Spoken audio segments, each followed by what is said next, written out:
জায়েজ নয়, যেটা কি নয়, জায়েজ নয়। আচ্ছা, সহবাসের ব্যাপারে একটি গুরুত্বপূর্ণ মাসলা। সহবাসের ব্যাপারে এইরকম অনেক সময় হয় যে স্বামী হয়তো খুব বেশি পরিমাণ চায়, স্ত্রী মোটেই চাই না, তেমন কম চাই। তাহলে কতটা পরিমাণ স্বামীর দাবি করার অধিকার আছে? জি, বছরে একবার, বছরে 4 বার, মাসে একবার, মাসে একবার অথবা সপ্তাহে একবার বা দিনে একবার বা দিনে 2 বার, কতবার? জি, এ সম্পর্কে কি জানা আছে আপনারা বলেন? মাশাআল্লাহ অধিকাংশ লোক বিবাহিত, তাই না? বিবাহিত আর এর জবাব দিলেন যতটা প্রয়োজন। মাশাআল্লাহ, একটা ফতোয়া পেলেন, স্বামীর প্রয়োজন দিনে 3 বার, স্ত্রী পারে না, অসুস্থ, জুলুম হবে না? সেই ফতোয়া ঠিক হলো তাহলে উভয়ের সম্মতির মাধ্যমে, উভয়ের সম্মতির মাধ্যমে। স্ত্রী সুস্থ, তারপরে বলছেন না সপ্তাহে 2 বার, বাস, তখন কি করবেন? তাহলে উভয়ের সম্মতিতে হইল না, ওর উভয়ের সম্মতিতে সপ্তাহে 2 বার সুযোগ পাওয়া যাচ্ছে, কি করবেন? হ্যাঁ বলেন, তাহলে এই ফতোয়া ঠিক হল না, হলো? জি হ্যাঁ, শোনায় ভাষ্যকারদের, ওলামায়ে কেরামদের ভাষায়, বড় বড় যারা ওলামায়ে কেরাম, আমরা তো ছাত্র, তালেবে ইলম, তো ওলামাদের ভাষা শোনায়। প্রধান মুফতি, পুরাতন মুফতি, মানে বর্তমান যে প্রধান মুফতি রয়েছেন তার নাম হচ্ছে শেখ আব্দুল আজিজ বিন আব্দুল্লাহ, আব্দুল আজিজ বিন আব্দুল্লাহ আলে শেখ, মানে শেখুল ইসলাম মোহাম্মদ আব্দুল্লাহ রহমতুল্লাহ আলের বংশের। আর তার আগের প্রধান মুফতি ছিলেন শেখ আব্দুল আজিজ ইবনে আব্দুল্লাহ বিন বাজ, সংক্ষেপে ইবনে বাজ বলা হয় রাহিমাহুল্লাহ।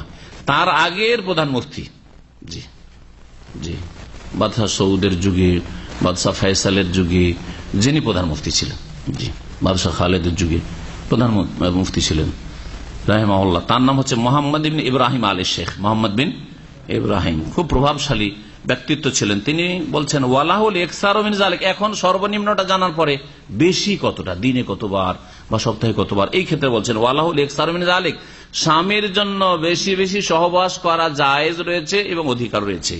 লা ইয়াতাহাদ্দাদু বিহাদ্দিন, তার কোনো সীমানা নেই যে এর 2 বারের বেশি চলবে না, দিনে 3 বারের বেশি চলবে না, এরকম কিছু নেই। ওয়ালা ইউকাইয়াদু, আর এটা কোনো কিছুর সাথে সম্পৃক্ত নাই যে শুধু রাতে চলবে, সকালে চলবে না, দুপুরবেলা চলবে না, অথবা ভোর পেটে চলবে না, খালি পেটে চলবে না, বিকেল বেলা চলবে না, আসর পরে চলবে না, এইরকম শরীয়তে কোনো বাধ্যবাধকতা নেই। মালাম ইয়াদুর রাবেহা, যতক্ষণ পর্যন্ত স্ত্রীর জন্য ক্ষতিকর না হয়, এটা অবশ্যই শর্ত। যদি দেখা যায় যে দুর্বল মহিলা আর স্বামীর একাধিকবার সহবাসের কারণে শারীরিক দিক থেকে সে ক্ষতিগ্রস্ত, তাহলে তখন ঠিক হবে না, তখন জায়েজ হবে না।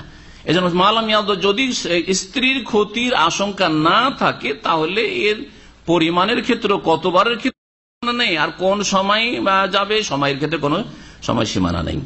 ফাইন আজার রাবেহা ফালা, যদি ক্ষতি হয়, বেশি সহবাসের কারণে ক্ষতি হয় স্ত্রীর, তাহলে জায়েজ হবে না, ক্ষতি করা জায়েজ হবে না। কারণ শরীয়তের নীতিমালার একটি হাদিস রয়েছে, লা দারারা ওয়ালা দিরারা, নবী করিম সাল্লাল্লাহু আলাইহি ওয়াসাল্লাম বলছেন লা দারারা ওয়ালা দিরারা, নিজেরও ক্ষতি করো না এবং অন্যেরও ক্ষতি করো না, নিজেরও ক্ষতি করিও না এবং অন্যেরও ক্ষতি করিও না। আপনি নিজের যেমন শরীর স্বাস্থ্যের খেয়াল রাখবেন, তেমন আপনার স্ত্রীর শরীর স্বাস্থ্যের খেয়াল রাখা ফরজ, আবশ্যক।